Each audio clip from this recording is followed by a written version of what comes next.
Hey, salut tout le monde, le petit vidéo de la semaine, je vais changer un peu la thématique.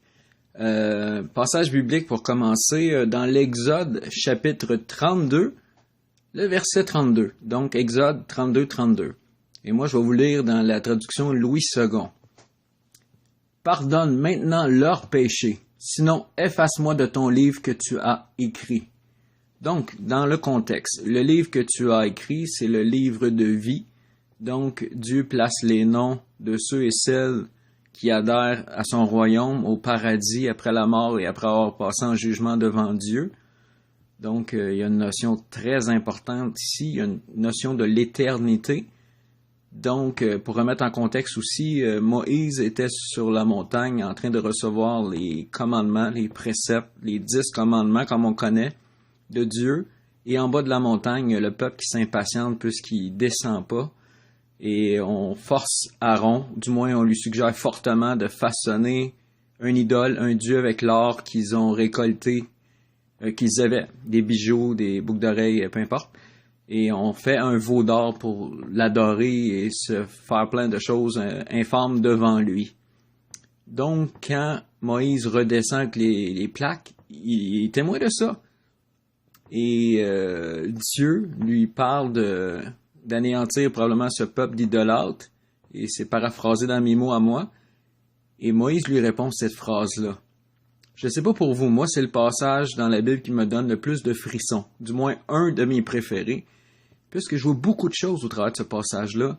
Moi je vois le grand leadership de Moïse, et je vois aussi Dieu qui sonde le cœur de son serviteur. Puisque Dieu aurait pu éliminer le peuple sans en parler à Moïse, il en avait la puissance, et il n'avait pas besoin de l'accord de Moïse pour faire ça.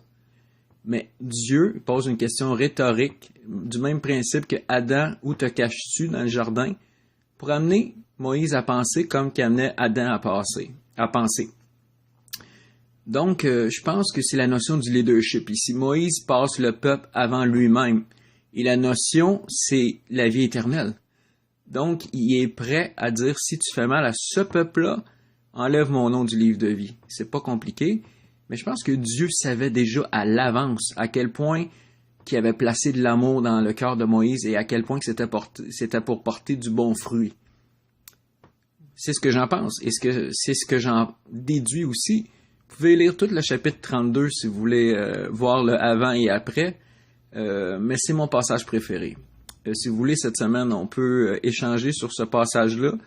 On s'entend que sûrement il y a des gens qui vont voir le passage sur un autre angle, et c'est correct, et je suis ouvert à lire vos commentaires, pourvu qu'on tombe pas en mode débat, mais toujours en mode partage. Et si vous avez un passage dans la Bible qui vous donne les mêmes impressions, les mêmes frissons que j'ai moi, ben, partagez-le avec plaisir. La parole est là pour nous édifier, nous bénir, instruire, elle est bonne pour toutes choses. Donc, c'était la vidéo pour cette semaine. Donc, si vous voulez même faire une prière, ben, vous pouvez prier cette semaine que Dieu vous aide à penser en fonction du nous et non en fonction du je, comme Moïse fonctionnait. Ça nous amène à faire des sacrifices, puis ça nous amène à avoir une voie d'unité aussi avec le peuple dans ses bons et ses mauvais côtés.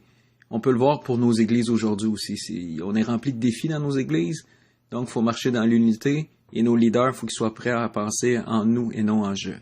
Leader avant de quitter, qui est une notion de personne qui influence. Donc, je vais repartir sur une prêche. Il faut que je m'arrête là. Donc, bye bye gang. On se reparle sur Stéphane Chandonnet officiel et Stéphane Chandonnet personnel sur Facebook. Ciao!